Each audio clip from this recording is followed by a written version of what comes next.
Fala pessoal, tudo bem? Aqui quem fala é Augusto Neves. Eu sou brasileiro e hoje eu quero te contar como é viver na Irlanda de verdade. Eu saí do Brasil em 2022 e morei no Reino Unido por 3 anos e recentemente mudei para Irlanda. E eu quero compartilhar com vocês como está sendo a minha experiência aqui, trazer aquilo que eu vi de diferente de alguns outros países, trazer as coisas na minha visão, tecnicamente uma realidade, sem distorcer os fatos igual muitas pessoas fazem no Instagram. Uma realidade mais nua e crua, segundo a minha percepção. Se você está pensando em vir para cá, já se inscreve no canal e se liga que vai vir coisa boa por aí. Vamos começar falando sobre clima, que é uma das coisas que afetam tecnicamente muitas pessoas. A Irlanda é muito linda, tem muitos verdes, cheia de natureza, mas chove muito. Igual eu tinha falado para vocês, eu morei no Reino Unido por 3 anos, então o clima de lá é bem similar ao daqui. E lá chovia muito. Como eu acabei de chegar, tecnicamente eu cheguei agora na primavera pro verão, então dá para vocês até verem esse clima lindo, maravilhoso que está hoje, está fazendo 17 graus, um dia bem ensolarado, então tá bem agradável. Mas, infelizmente, não é todos os dias que são assim. Agora na primavera e no verão, nós temos bastante dias assim, mas nos outros dias isso não se repete muito, quando chega, por exemplo, inverno e outono. Aqui e lá, como são ilhas, eu não sei qual é o efeito que causa,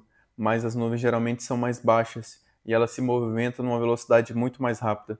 Você vê as nuvens passando por cima da sua cabeça muito mais rápido. E isso causa essa mudança de clima muito rápido. Por quê? Tem dia que você acorda de manhã, você vai ver o céu, tá tudo nublado, às vezes tá chovendo. Daqui mais um pouco, uns minutos, o céu já tá limpo, tá tudo claro. Às vezes, um pouco mais para dentro do dia, já está nublado, já está chuvoso de novo. E mesma coisa, vice-versa, né? Às vezes acorda um dia ensolarado, daqui a pouco o tempo fecha e vai ficando essa jogada. Então, para muitas pessoas, isso mexe com o humor. Então, é uma coisa que você tem que estar preparado para quando vier para cá. Por exemplo, agora nós estamos no horário de verão, então nós estamos com uma diferença de 4 horas do Brasil. Tecnicamente, está anoitecendo, de fato, o último luz de sol agora.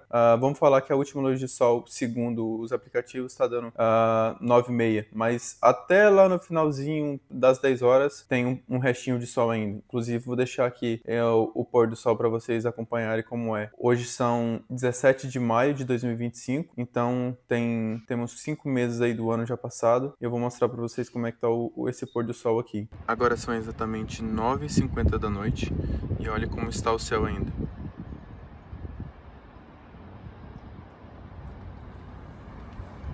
Olha essa cor de pôr do sol.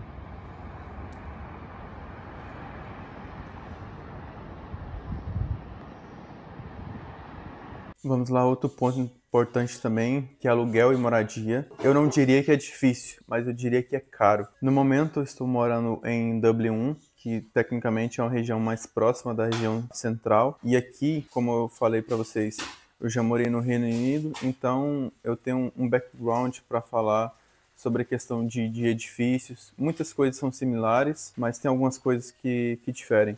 Por exemplo, aqui é uma região mais movimentada, os prédios mais antigos. Para muita gente pode ser que não goste do estilo das ruas, dos prédios, das pessoas. Eu já andei por algum outro lugar que é mais afastado, os prédios são tecnicamente mais novos, não tem tanta poluição visual, digamos assim. No momento, eu estou alugando um quarto, estou pagando 600 euros para compartilhar com mais outras 2 pessoas. Ou seja, essa é uma realidade bem difícil para muitas pessoas que às vezes moravam com os pais no Brasil, tinham seu quarto ali, ou às vezes dividia só com o irmão, ou então às vezes já moravam sozinhos, já era casado, cada um morava na sua casa. Isso, tipo, tecnicamente, pra gente lá, quando a gente chegou lá no Reino Unido, foi morar em quarto e depois passamos para um flat, que foi, tipo assim, uma mudança muito grande de relação, de convivência. A gente passa a valorizar mais ainda. Agora, no momento, eu estou fazendo cursos aqui, então estou compartilhando o quarto, estou tendo essa experiência realmente de estudante, para poder falar para vocês. Em relação a preço, igual eu já falei,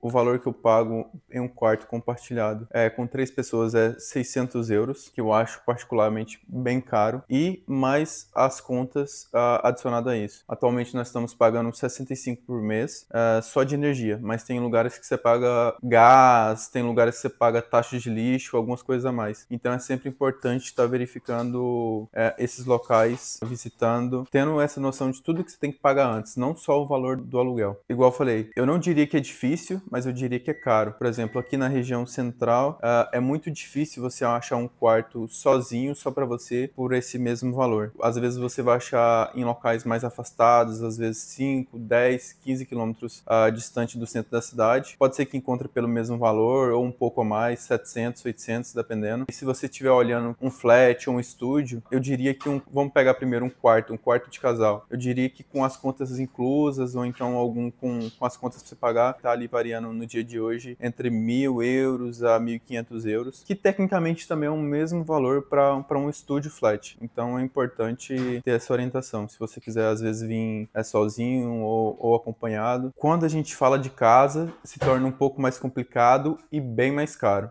Tanto casa quanto flat se torna um pouco mais caro e mais complicado. Muitas das vezes, com agente de brasileiro pode ser mais fácil de encontrar, mas vai ser mais caro. Quando você não vai em agências brasileiras, você tem que fazer muitas comprovações de histórico, de extrato, de 3 a 6 meses, referências, então o que torna um pouco mais complicado. Quando a gente trata de rotina e trabalho, se você chegar aqui ou com um passaporte europeu, você vai ter o acesso tecnicamente a tudo imediatamente, vai poder procurar trabalho, não vai ter nenhuma restrição. A única coisa que você vai ter que fazer é aplicar o visto para os seus dependentes. Mas se você vem como estudante, tem uma série de processos, de documentação, de coisas que você tem que comprovar para poder trabalhar de fato legalmente. Tem muitos serviços que são cash hand, o dinheiro na mão, que você pode conseguir, mas geralmente são trabalhos informais. Ou às vezes, se você conseguir um trabalho formal, você tem que conseguir o que a gente chama de JNIB, que é a sua residência durante o tempo que vale o seu visto para você poder morar, trabalhar, estudar e acessar